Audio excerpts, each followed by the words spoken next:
Yo, I know I'm late on this, but I'm gonna speak on it today very shortly. But yeah, apparently Gene Silva is not fucking with Mauricio Rufy, and I don't know what Kale Borrello and Carlos Paredes, what they got going on with Mauricio Rufy, but Gene Silva's not fucking with Mauricio. But yeah, it's your boy DHP. Y'all know the rest, man. And hey. So I just want to quickly, because I got a lot of shit I want to talk about individually. But this whole Gene Silva and Mauricio Rufy shit, it also goes into like a little subtopic I was talking about last year about teammates fighting teammates or whatever, or that long line. But I spoke about this last week, I think. But just like with John Jones and Rashad Evans, TJ and Team Alpha Male at one point, and a lot of niggas at fucking AT&T, we got another one. So congratulations, new generation UFC fans. Y'all have a MMA team camp or team friendship breakup, just like we seen all through the years. Chuck Liddell, as y'all know, the niggas that's on this channel, y'all know Chuck Liddell and the Tito Ortiz rivalry got me into the UFC when I started watching 07, 08. So this ain't really nothing new. But what I will say is, because now I'm in a different mindset than I was, the years in the past and even the previous year of last year. Like, G said, what the fuck is we doing? Like, come on now. Like, I'm in the mindset, or I'm in the thinking of, for Mauricio Rufy, he showed it, now we still got to see his grappling, because once he get inside, by the way, I might do another rankings video coming up soon. Every now so often I'm going to do it towards the end of the month or towards the beginning of the month, depending on the days it falls on. But Mauricio Rufy, he's now in a position where he's going to take some good quality level ranked fights at lightweight. So we got to see what his grappling look like, because other than like Max Holloway and somewhat of Justin Gaethje, these niggas they overall got a good package as far as like what they bring to the fight game, right? Grappling, striking wise. But I'm in the belief of, as far as Mauricio Rufy side, you don't want to stay. Yeah, okay, the relationships you build and shit like that, obviously, you would like to stay in the same group over and over. But I forgot who else did it. I want to say, was it Ian Gary? I was supposed to go back and look at this, but somebody else recently changed camps. I want to say it was Ian Gary. I think it was Ian Gary. Don't quote me on it, but I think it was Ian Gary. But somebody recently changed camps as well. But heading back to Mauricio, he realized that there's something that needed to be changed in his game and his surroundings. So he went out to go seek help elsewhere with Volk, right? And there's really nothing wrong with that, because as a mixed martial artist, you always, and I feel like it's like that in life in general, you don't want to stay the same.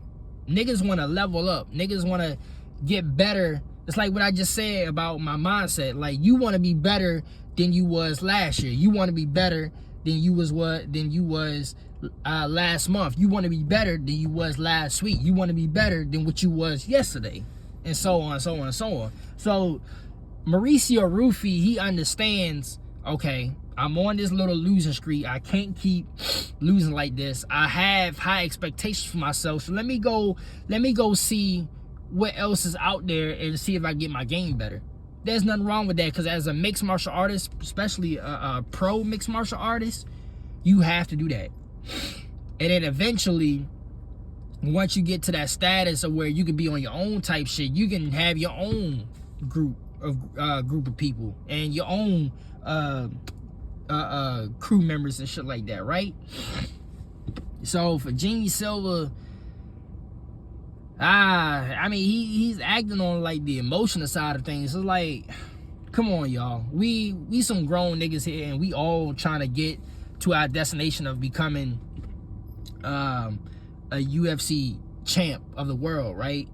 So instead of like, and I really haven't seen anything from Caio Borrello or Carlos Paredes about the situation, but Gene Silva is really taking it personal, which I don't understand. Like, if I was like, if you had to put yourself in you know, in their shoes, wouldn't you do the same thing? Like, if you know, and that's what I was saying long ago. I think I said it in my recent videos, but in matter of fact, we could talk about it with Coach Wink and Cowboy Cerrone. When Cowboy Cerrone split from Coach Wink and them, you know, he said a lot of shit that was going on in a negative light with that whole group. And I was, you know, shout out to my cousin, because I say it all the time, I've been saying it for years and years, it boggles my mind that out of that whole group, like, if you really think about it, between the Black Zillions, AT&T, Coach Wink and Greg Jackson arguably had the top 2 best UFC mixed martial artist athletes as far as like a group collectively.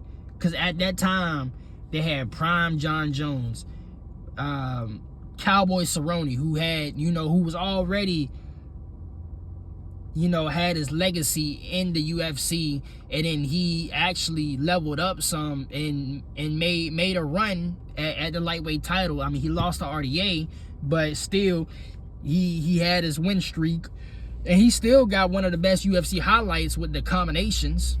You know, against, I think he fought Rick Story in that fight. Y'all go back, for the new fans of the sport, go back and watch that Cowboy Cerrone and Rick Story fight. He still got, that's a highlight on UFC highlight reels on YouTube, like, still to this day. You know, he had Cowboy Cerrone, Michelle Waterson, Holly Holm, like that group, and they caught them, and they had them all in their prime, for real. If you really think about it, they had them all in their prime, but John Jones was legit the only one that was able to, and maybe it's just due to John Jones' natural born gift to be a mixed martial artist, but he was really the only one to get better than what he was when, you know, he was either on the upcoming or during his prime days. John Jones really had two primes. He had 2 primes, you know. So it's him and Robbie Lawler. I consider them two to be like the only ones to have like 2 primes type, you know what I mean? I know Khabib said you can't really have a second prime, but it's hard when you look at John and Robbie, because what's really the definition of being in your prime, you know, and how long do a prime last, you know what I mean? But yeah, with that camp, for some reason John was the only one to be able to be a somebody, and while Michelle Waterson, for some reason, Michelle, Holly, and Cowboy, to a degree, they just, not only did they stay the same, but it seemed like the sport outgrew them. The sport passed them up. And I contribute that to these niggas not seeking help elsewhere, and also not having the ability to adapt. You know what I mean? So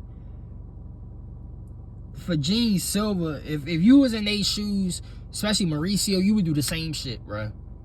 I mean, you know, go back to the TJ and Team Alpha Male situation. TJ took Ludwig and they went elsewhere, you know. And then Cody was on the up and coming during that time. Cody didn't really make a name for himself during that time, but he was on the up and coming.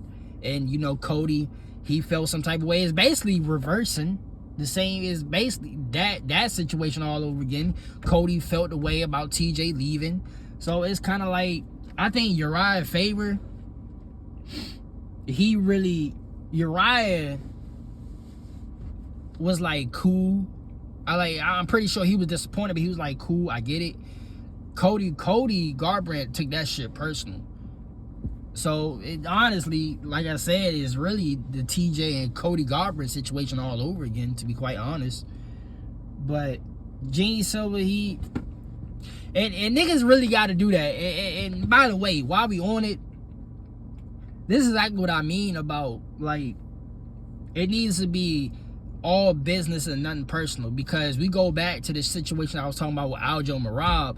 Marab should have been had a title shot at bantamweight before Sugar Sean even got into the title picture. But because the relationship that he had with Aljo and Marab, they didn't want to risk that on a title shot that they probably won't get paid as much as, you know, if they was to fight now, they would probably get paid a little bit more, but that goes back to like the teammates and shit like that. Like, it's niggas gotta find a way to balance it out. Like, you can be teammates, shit like that, training partners, cool, but at the end of the day, you know, this is the fight business. You know, we all fighting for the same goal, as to be champion. And I'm the type of nigga, like I can keep business away from personal. So like, if you like a close friend of mine or whatever, we can go ahead and duke it out, or we can compete against each other, and whether you beat my ass and I whoop your ass type shit, we still gonna dab it up and be cool at the end of the day, because, you know, this is sports. Like, you know what I mean? Like, this is professional sports. But yeah, Gene Silver, he just gotta relax, bro.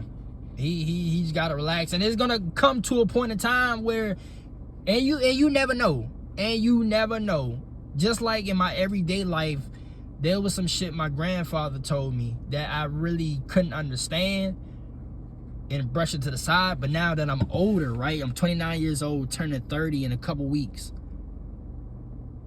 There's a lot of shit that he told me when I was like little, and as a teenager, even young adult, and as a young adult a decade ago, that I'm just now starting to really understand and articulate. So for Gene Silver, you never know. It could be a time where you like, you know what, I kind of outgrown this. I want to go elsewhere to work on this part of particular of my game. Because if you really think about it, in my personal opinion, Mauricio Rufy might be better off. And I said this in my video on Instagram. Mauricio Rufy is better off, you know, seeking help elsewhere. But that don't mean that, you know, he can not come back, or, you know what I mean, or be cordial with these fighting nerd niggas. Like Gene Silver, the way he at right now, unless Gene Silver, he has an ability off his athleticism. He don't have, like, if you look at his submissions, right, you look at his jiu-jitsu, his Brazilian, and his BJJ, right, it's off of his athleticism. He don't have the true fundamental technique of being a good jiu-jitsu practitioner or a good BJJ fighter. But say like if he go elsewhere, and say like, you know, he go trains with Charlie Olives, right, or he go train with somebody like, even with Paul Craig, if he goes to UK and train with Paul Craig or whatever, right? Let's just say hypothetical. I'm telling you, because none of these niggas and fight nerds really train jiu-jitsu. It seemed like, and I said in the other video, they all seem like they're all Muay Thai and kickboxing base. If he was to go out and seek help with Charlie Olives, go to Charlie Olives, go to Paul Craig, go somebody like that, his jiu-jitsu and BJJ would be way better, and he will be a way better threat. And that's why I feel like Mauricio is starting to do, because Volk is well-rounded all over. He is a well-rounded fighter.